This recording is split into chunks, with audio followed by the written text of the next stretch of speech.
एक गांव में आरव नाम का 17 साल का लड़का रहता था।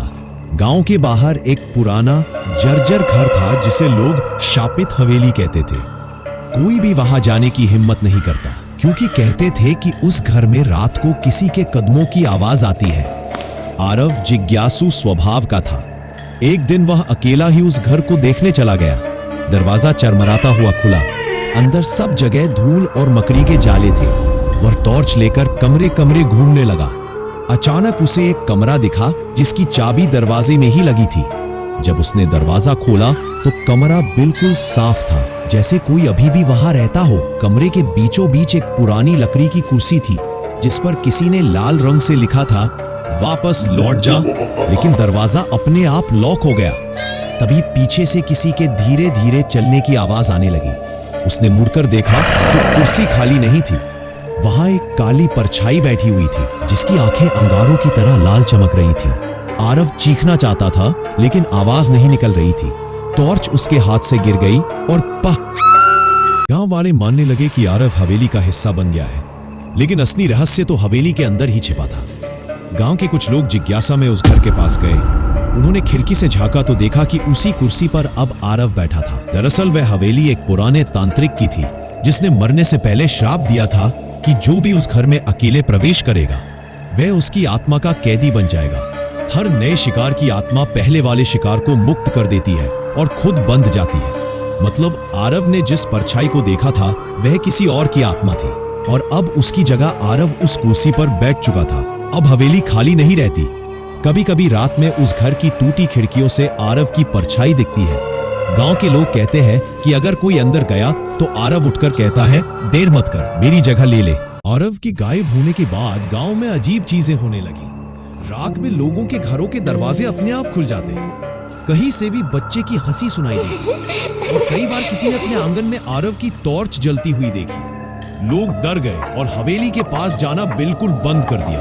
काफी दिनों बाद गांव का एक और लड़का दीपक यह साबित करने गया कि हवेली में कुछ नहीं है। वो अंदर घुसा और सीधे उसी कमरे में पहुंचा जहां वह कुर्सी थी, लेकिन इस बार कुर्सी खाली थी। अचानक उसने पीछे से किसी की फुसफुसाहट सुनी, मुझे बचा लो। दीपक मुड़ा तो देखा आरव कोने में खड़ा था, लेकिन दरवाजा अपने आप बंद हो गया। तभी दीवार पर खून से लिखे शब्द प्रकट हुए, अब तेरी बारी है। दीपक चीखने लगा और अगले ही पल हवेली हिलने लगी। चीखें पूरी हवेली में गूंजने लगी। गांव वाले डर से पागल हो चुके थे। कई बच्चे बीमार पड़ रहे थे और रात में अजीब आवाजें हर घर में सुनाई देती थी। आखिरकार उन्होंने पास के गांव से एक प्रसिद्ध तांत्रिक को बुलाया। वो बोला, इस हवेली में आत्माएं बंधी हुई है और हर नए इंसान की आत्मा को ये घर कैद कर लेता है। अब इसे तोड़ना होगा, लेकिन इसकी कीमत भारी होगी। रात को तांत्रिक अकेला हवेली में गया। उसने दरवाजे पर मंत्रों का चक्र बनाया और भीतर कदम रखा। कमरे में पहुंचते ही कुर्सी पर दीपक बैठा। दीपक की आवाज गूंजी, अब बहुत देर हो चुकी है, यहां से कोई भी जिंदा नहीं जाता। अचानक पूरे घर से सैकड़ों परछाइयां निकलकर उस पर टूट पड़ी। आरव की आत्मा भी प्रकट हुई, लेकिन अब वो मदद मांगने के बजाय डरावनी हंसी हंस रहा था। तांत्रिक के हवेली का हिस्सा बनने के बाद गांव वालों को राहत नहीं मिली। अब हवेली से अजीब चीजें होने लगी। आधी रात को गांव की औरतें नींद में चलकर हवेली की ओर जाने लगती थी। घरों की दीवारों पर खून के हाथों के निशान नजर आते और बच्चे अचानक चीख चीख कर उठ जाते। गांव के बुजुर्ग कहते, अब हवेली और भी ज्यादा शक्तिशाली हो गई है। गांव के लोग डरकर पास के शहर से एक प्रोफेसर को बुलाते हैं। प्रोफेसर पुरानी किताबें पढ़कर बताता है, यह हवेली सिर्फ नरक का द्वार नहीं है, बल्कि यह आत्माओं को कैद करने वाला जाल है। अगर इसकी जड़ नष्ट न की गई तो पूरा गांव इसमें समा जाएगा। प्रोफेसर और दो गांव वाले रात को हवेली में जाते हैं। जैसे ही वे अंदर पहुंचते हैं, दीवारों से फुसफुसाहट आने लगती है। अचानक उन्हें लगता है कोई अदृश्य ताकत उनका पीछा कर रही है।